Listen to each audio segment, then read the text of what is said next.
हो गई, क्या उसका था? ये है ठाकुर जी का प्रेम, प्रेम लक्षणा भक्ति। बस प्रेम लक्षणा भक्ति का एक नियम आपको ध्यान रखना है, पूर्ण। आधा अधूरा, 1%, 10%, 50%, 60% नहीं चलता, 100 पूरा, तो ही वो प्रेम भक्ति मानी जाती है, नहीं तो नहीं।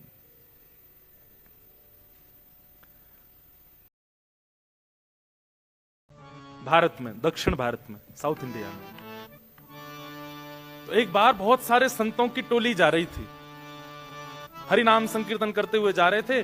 तभी एक नगर पड़ा और उस नगर में उन्होंने सोचा कोई ऐसा स्थान मिले जहां रात में हम लोग रुक करके अपना भोजन पानी बना लें, अपने ठाकुर जी की सेवा कर लें। तभी उनको एक बहुत सुंदर घर दिखाई दिया और उस घर के बाहर बगीचे में बहुत सुंदर सुंदर पुष्प आदि सब लगे थे।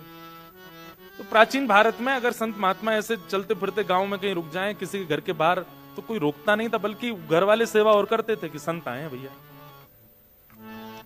तो एक घर के बाहर सब संतों ने अपना धूना जमा लिया, वहीं बैठ करके टिक्कर बनाने लगे, अपने ठाकुर की सेवा करने लगे। तो घर जिसका था, उस महिला ने ऊपर से झांक करके देखा,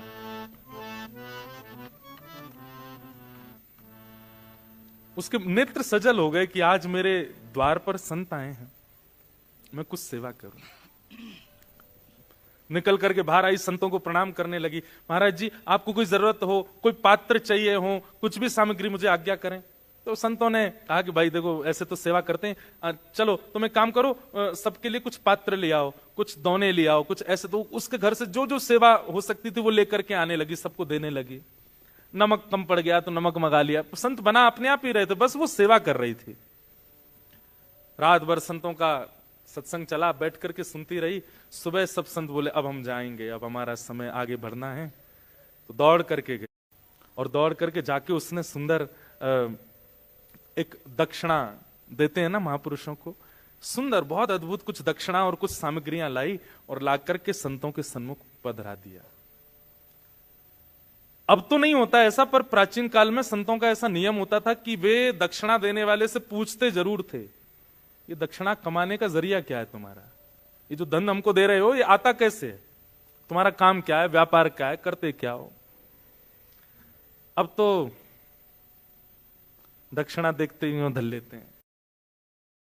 तो संत ने पूछा कि बिटिया, इतनी सामग्री तुम सोना चांदी और जाने क्या क्या ये परात में लेकर के आई हो, ठीक है हम स्वीकार करेंगे, पर हमारा नियम है, गुरु आज्ञा है, इन सब को प्राप्त करने का स्रोत क्या है, कहां से आता है? उसके हाथ कांपने लगे, मुख मुरझा गया। बोली महाराज, मैं झूठ नहीं बोलूंगी, पर मैं एक नगर वैश्या हूं, मैं नगर वधू हूं, लोगों का नृत्य करके रंजन करती हूं, गायन करके रंजन करती हूं, उसके बाद जो मुझे वो लोग देते हैं उससे मेरा घर चलता है। उसके नेत्र सजल हो गए, सामने बैठे हुए संत भी आश्चर्य में पड़ गए, अब क्या करें। मन में बहुत दुखी हो गई कि मैंने जीवन में कभी किसी महापुरुष संत की सेवा नहीं करी, पर आज मेरा दुर्भाग्य है कि मेरे द्वार पर आप आ गए, ये मेरा सौभाग्य। मेरे घर की सामग्री आपने प्रयोग में ली, ये मेरा सौभाग्य, पर मैं अपनी वस्तु आपको अपना कर्म बता करके नहीं दे सकती, ये मेरा दुर्भाग्य।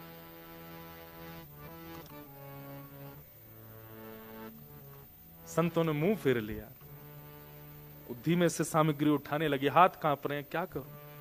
आज पहली बार उसको ग्लानि हो रही है अपने ऊपर। लेकिन संत हृदय नवनीत समाना, संत का हृदय कैसा होता है? मक्खन के जैसा। जैसे मक्खन अगर गर्म चीज के पास भी रख दिया जाए पिघल जाएगा, ऐसे संत होते हैं, वो देख नहीं पाए उसके पीड़ा को। बोले इधर आओ, क्या बात है? बोले बस मैं नहीं दे सकती आपको, इसका बहुत ग्लानि है मुझे। संतों ने कहा हमने एक उपचार ढूंढा है, यदि तुम देना ही चाहती हो तो हमारी एक बात तुमको माननी पड़ेगी। क्या? वो तो बड़ी खुश हो गई, आंसू पोंछ ली, बैठ के बोले आप जो कहेंगे मैं करूंगी, मुझे बताइए। बोले पहले रुपए से लेकर के अंतिम तक तुम्हारे पास जितनी संपत्ति है ये सब ठाकुर जी की सेवा में अर्पित कर दो, कुछ भी अपने पास मत रखो। ये तुम सामग्री लेकर के आई हो, दक्षिणा हमको दे रही हो, हम इसको तो स्वीकार नहीं करेंगे, पर यह भी अगर चाहती हो कि हम लोग स्वीकार करें तो श्री रंगनाथ भगवान का मंदिर है दक्षिण में तिरुचिरापल्ली में। वहां रंगनाथ भगवान का अपनी संपूर्ण जीवन की कमाई से सुंदर स्वर्ण का मुकुट बना करके और ठाकुर जी को पहना दो, तो तुम्हारी ये संपत्ति स्वीकार। बोले आधी अधूरी नहीं, अब देने का मन ही हुआ है तुम्हारा और इतना भावुक हो ही रही हो, तुमको ग्लानि हो रही है ना अपने कर्म के ऊपर, अपने भाव के ऊपर। ठीक है, हम आज्ञा करते हैं, इस ग्लानि का एक ही प्रायश्चित है, अपने जीवन की सारी संपत्ति ठाकुर जी के चरणों में अर्पित करके वैष्णव हो जाओ। अब चिंता मत करना आगे अपने भोजन की, प्रसाद की, सब ठाकुर जी करेंगे, लेकिन अब जो कुछ भी है तुम्हारे पास सब अर्पित कर दो। मैं एक बात कहा करता हूं, हमारे जो ठाकुर जी है ना, इनको मैथमेटिक्स नहीं आती। ठाकुर जी की मैथ्स अच्छी नहीं है, हम बस दो ही चीज जानते हैं, क्या? पूरा पूरा दो, पूरा पूरा लो। तो संत ने वही बात कह दी, बोले कि अब तुम एक काम करो, अपने जीवन की पूरी जो तुम्हारी संपत्ति है उससे मुकुट बनवा करके ठाकुर जी को अर्पित कर दो। उसके मन में किंचित भी भाव नहीं आया कि मैं कैसे कर सकती हूं। उसको तो ये लगा कि मेरे द्वारा कोई सामग्री स्वीकार की जा रही है, ये मेरे लिए बहुत बड़ी सौभाग्य की बात है। और कुछ सामग्री नहीं, पूरी सामग्री स्वीकार की जा रही है। तुरंत लग गई, बोले महाराज जी आप बताइए, जैसा आप बताएंगे वैसा मुकुट बनवाऊंगी। पूरा बनाया गया, ऐसी मणियां, ऐसे ये संपत्ति देखी गई, कितनी संपत्ति है, संपत्ति इतनी निकल करके आई महाराज उसकी। बोले इसका पूरा मुकुट बनवाओ ठाकुर जी का। अद्भुत मुकुट निर्माण हुआ, और जब तक मुकुट निर्माण का कार्य चला तब तक साधु महात्मा कहीं गए नहीं, उसी घर के बाहर जहां बैठे थे वहीं बैठ करके वो भजन संकीर्तन करते रहे। वो इतनी आनंद में कि मेरे संपूर्ण जीवन का जो भी कुछ था सब ले रहे हैं ठाकुर जी मुझसे, कुछ भी नहीं बचेगा अब मेरे पास। 50 दिन के बाद मुकुट तैयार हुआ और उसने पूरी संपत्ति, अपना घर भी बेच दिया, जमीन भी बेच दी, जो भी कुछ था कुछ नहीं बचा, शून्य है। एक परात है बस, उसमें मुकुट रखा है। और संत बोले अब इसको लेके चलो। नाचते गाते हुए एक नगर वैश्या, नगर वधू को बीच में लिए, चारों तरफ संत नाचते गाते हुए उसको लेकर के जा रहे हैं रंगनाथ मंदिर, ठाकुर जी को अर्पित कराने के लिए। उस वैश्या के समर्पण को देखकर के संत ने एक घोषणा और कर दी। क्या? बोले ये मुकुट कोई पुजारी नहीं पहनाएगा, कोई संत नहीं, तुम खुद पहनाओगी ठाकुर जी को गर्भगृह में प्रवेश करके। अब सोचिए आप, कई बार बंधुओं तन का शुद्ध होना बहुत आवश्यक नहीं होता है, पर विचारों में अगर आपकी शुद्धता है ना तो ठाकुर जी आपसे बहुत प्रसन्न है। आज वो वैश्या भले ही है, शरीर उसका अपवित्र है, पर उसका हृदय इतना पवित्र था, साधु ने कह दिया तुम ही मुकुट पहनाओगी ठाकुर जी को जाके। मंदिर के सब पुजारियों में बातें बनने लगी, बोले महात्मा का बुद्धि खराब हो गई है, बताओ एक नगर वैश्या को लेकर के आ रहे हैं, और चलो ठीक है उसकी संपत्ति से तुमने मुकुट बनवाया, ठाकुर जी को दे रहे हो, लेकिन तुम इतना तो नहीं कहना चाहिए था कि वो जाकर के ठाकुर जी को पहना दे। और वो महात्मा इतने पहुंचे थे कि उनको कोई मना नहीं कर पा रहा था। लेकिन मैंने एक बात कही ना, ठाकुर जी परीक्षा बहुत लेते हैं। इसलिए एक बात याद रखना, ये 3 दिन के सत्र के बाद यदि प्रेम चित्त में प्रकट हो जाए तो एक चीज के लिए तैयार रहना, परीक्षाएं बहुत होंगी। अपनी संपूर्ण जीवन की कमाई लगा करके, मुकुट बनवा करके, अपना पूरा सर्वस्व ठाकुर जी को देने के लिए आज आ गई वो वैश्या। लेकिन मंदिर के लोग भी उससे बिल्कुल अप्रसन्न थे, सब कुछ उसके बिल्कुल विपरीत था, लेकिन फिर भी उसको मन में लग रहा था ठाकुर जी बुला रहे हैं मुझको। लेकिन जैसे ही वो द्वार पर पहुंची और भीतर प्रवेश करने लगी, उसी समय रजस्वला हो गई, मासिक धर्म हो गया, और उसी समय वो घबरा गई, तुरंत थाल नीचे रख दिया मुकुट का, पीछे खड़ी हो गई। महात्मा बोले क्या हुआ? अब बस रो रही है, कुछ कह नहीं पा रही। महात्मा बोले हुआ क्या, तुम पीछे क्यों हट गई हो? अब मैं अपवित्र स्थिति में हूं, मैं नहीं जा सकती भीतर।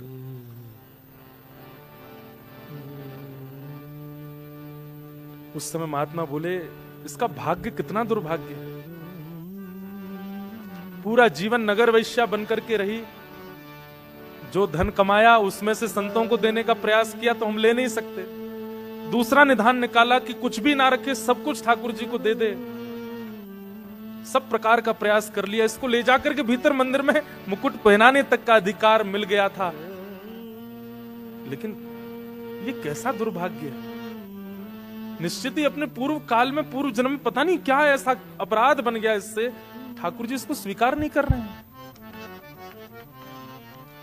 मंदिर के कुछ विपक्षी लोग खुश हो गए, बोले हम तो पहले ही मना कर रहे थे, देखो ठाकुर जी ने ही ऐसी लीला कर दी, अब ये जा नहीं सकती भीतर। आप वेद शास्त्रों के विरुद्ध जाकर के काम कर रहे थे महात्मा, देखिए ठाकुर जी की लीला। बैठी बैठी रो रही है, लेकिन उसको आत्मग्लानि नहीं है। उसको था ठीक है, जितना मिला मुझे उसमें परिपूर्णता है, मैं भीतर नहीं जा सकती। मेरे द्वारा अर्पित किया गया मुकुट में ठाकुर जी के मुख पर नहीं देख पाऊंगी पहली बार। पहली एक होता है ना, कोई वस्तु कुछ देता है तो उसको रहता है कि पहला दर्शन मैं करूं। कोई बात नहीं। महात्मा थाल उठाए, बोले बिटिया अब तेरी तरफ से मैं जा रहा हूं, जाइए आप, मुझे बस बता देना कैसा लगा। ठाकुर जी के मुखमंडल पर थोड़ी मुस्कान आई कि नहीं पहन के। भीतर गए, महात्मा के नेत्रों से अश्रुपात और वो अश्रु जल मुकुट पर गिर रहा था। और बार बार कह रहे थे ठाकुर जी आपकी भक्त वत्सलता कहां गई आज? परीक्षाएं आप लेते हैं, आपका स्वभाव है, पर इतनी क्यों लेते?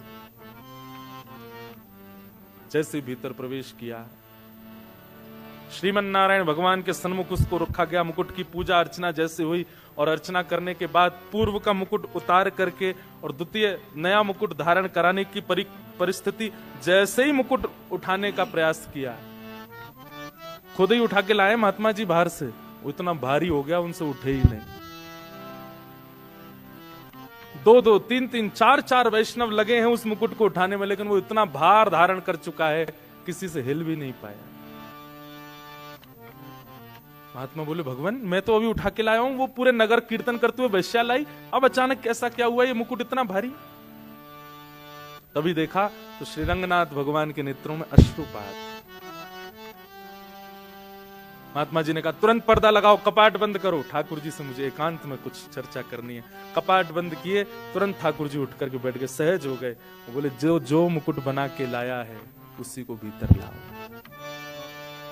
उसी के हाथ से ही मुकुट पहनेंगे। बंधुओं, एक वैश्या, उसके जीवन भर की कमाई, और वो भी रजस्वला अवस्था, और ठाकुर जी कह रहे हैं उसी को लेके आओ, उसी के हाथ से मुकुट पहनूंगा।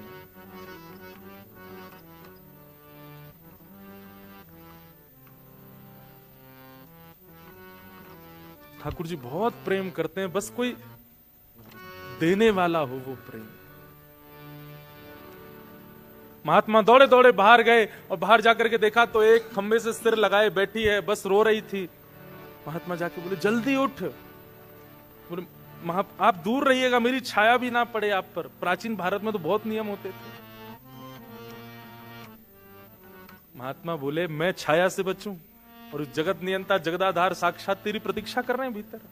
हाथ पकड़ लिया उसका, वो रोने लगी, महाराज मुझे स्पर्श मत कीजिए। लेकर के भीतर गए और जाकर के कहा मुकुट पहनाओ ठाकुर जी को। जो मुकुट कितनों से नहीं उठा, लोग बाग वहां चिल्लाने लगे, कई लोग गालियां दे रहे थे, कई लोग उल्टा सीधा बोल रहे थे, आज अनर्थ हो रहा है, आज पृथ्वी फट जाएगी, आज बहुत बुरा हो रहा है, ये गलत है। लेकिन जिस मुकुट को कोई नहीं उठा पाया, जैसे ही उसने उठाया उठ गया, और ठाकुर जी ने अपने आप ही, ठाकुर जी की जो प्रतिमा थी उसका मुख नीचे हो गया, और मुकुट ठाकुर जी ने धारण किया। और वो वैश्या, उसकी स्थिति तो कितने दिन के लिए मूर्छा में चली गई, वो मूर्छित हो गई। और जब उसकी मूर्छा टूटी, परम वैष्णव, और कुछ दिन भगवत स्मरण करने के बाद कहां भगवत धाम प्राप्ति हो गई। क्या उसका था? यह है ठाकुर जी का प्रेम, प्रेम लक्षणा भक्ति। बस प्रेम लक्षणा भक्ति का एक नियम आपको ध्यान रखना है, पूर्ण। आधा अधूरा, 1%, 10%, 50%, 60% नहीं चलता, 100 पूरा, तो ही वो प्रेम भक्ति मानी जाती, नहीं तो नहीं।